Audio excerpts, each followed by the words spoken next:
J'ai fondé Demarque en 1990. Ça fait donc 27 ans. Et donc, on a lancé des titres multimédia, hein. C'est un terme qu'on entend très peu de nos jours. Et donc, on a lancé à partir de titres de la presse, un peu comme Philippe, de titres de la presse, de magazines, mais aussi de livres. On a lancé à partir de 92-93 des titres avec des index, de la vidéo, des images, de la musique, de la voix.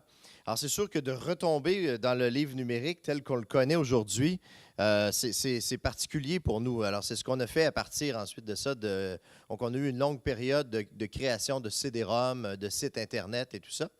Et à partir de 2008, on a vu l'avènement du livre numérique. J'habitais en France à l'époque. Et c'est là qu'on a décidé de créer une plateforme de distribution numérique qui s'appelle Cantocoop.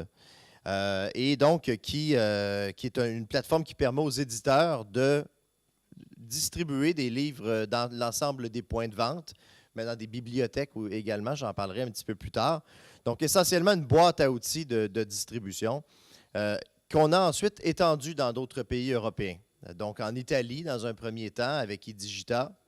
C'est-à-dire, non, c'est pas vrai. En France, dans un premier temps, avec Eden Livre.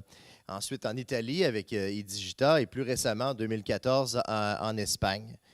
Et donc, aujourd'hui, c'est un réseau de 300 000 titres, 2500 éditeurs, plus de 1000 points de vente. Donc, on est très content de ce déploiement.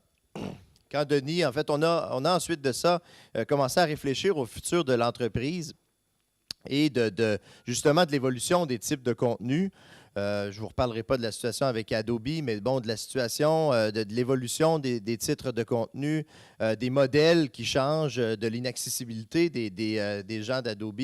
Alors, c'est là où je crois que nos premiers contacts avec Sony datent d'il y a quoi, 2-3 ans, je crois, facilement. On a tout de suite été intéressés par cette possibilité. Pourquoi? Premièrement, parce que Demarque, dès le départ, on veut favoriser la diversité. Donc, la diversité, la disponibilité des œuvres. C'est pourquoi, d'ailleurs, on a créé la plateforme Cantocoop à l'époque, parce qu'on ne voulait pas que ce soit un seul point de vente qui existe au monde, ou même 5 points de vente. On voulait favoriser les libraires, on voulait favoriser l'accessibilité des œuvres. Et aussi, une autre valeur, c'était l'aspect collectif. On veut faire avec les gens, avec les éditeurs. Et c'est d'ailleurs un des éléments, j'en reparlerai tout à l'heure, de Sony qui nous a intéressés.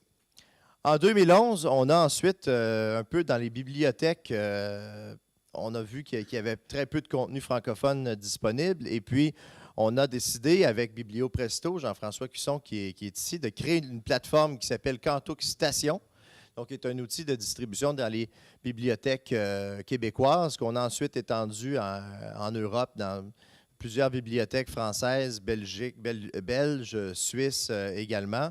Et avec les bibliothèques, on a fait avec les bibliothèques, justement, donc avec un organisme qui s'est créé pour l'occasion avec Jean-François.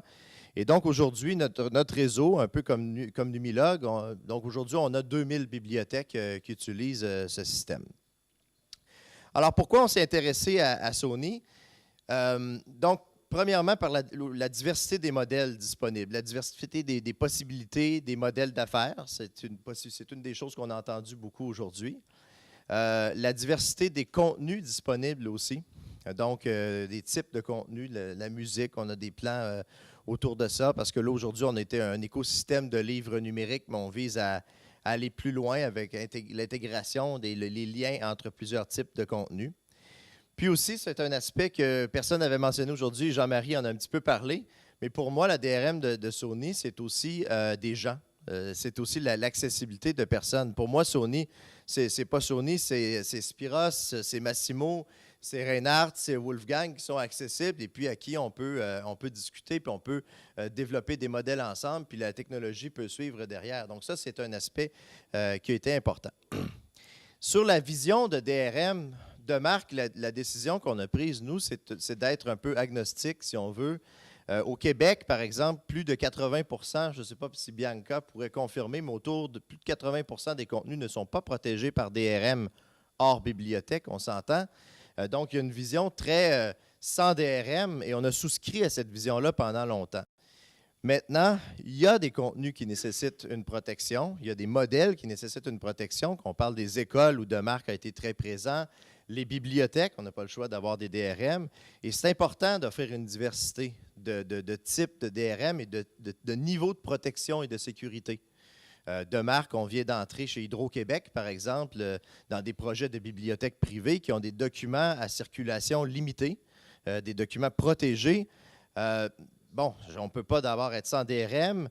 Des DRM trop light seraient probablement justement pas acceptables. Alors, c'est le choix qu'on a fait justement de vouloir travailler avec plusieurs types de DRM.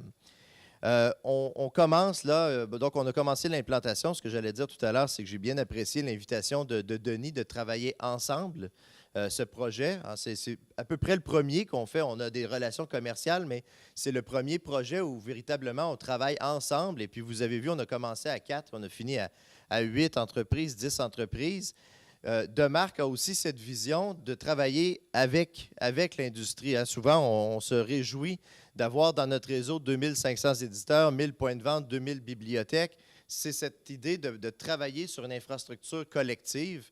Dans le fond, tous ces gens sont des entrepreneurs qui veulent travailler ensemble, plusieurs entrepreneurs, que ce soit des libraires, des éditeurs, des petites structures comme les nôtres. Mais ce que j'ai découvert aussi chez Sony, c'est qu'avec De Nouveau, c'est également une petite structure. Donc, il y a la super structure de Sony, mais De Nouveau, c'est une petite entreprise, enfin une moyenne entreprise avec qui il est facile, il est agréable de travailler. Alors, on est très content d'être ici aujourd'hui, de voir un peu l'engouement, mais aussi ne serait-ce que d'avoir pu se rencontrer et de travailler ensemble à développer ce monde de l'évolution du livre numérique, parce qu'on ne s'arrêtera pas à ce que ça on fait aujourd'hui dans le livre numérique. Donc, c'est ce qui nous a réjouis. Donc, merci beaucoup d'avoir été là. Je vais laisser, juste pas moi qui conclue officiellement, mais on m'avait donné la responsabilité de rassembler un peu de certains nombres de choses qui avaient été dites aujourd'hui. Donc, merci à tous.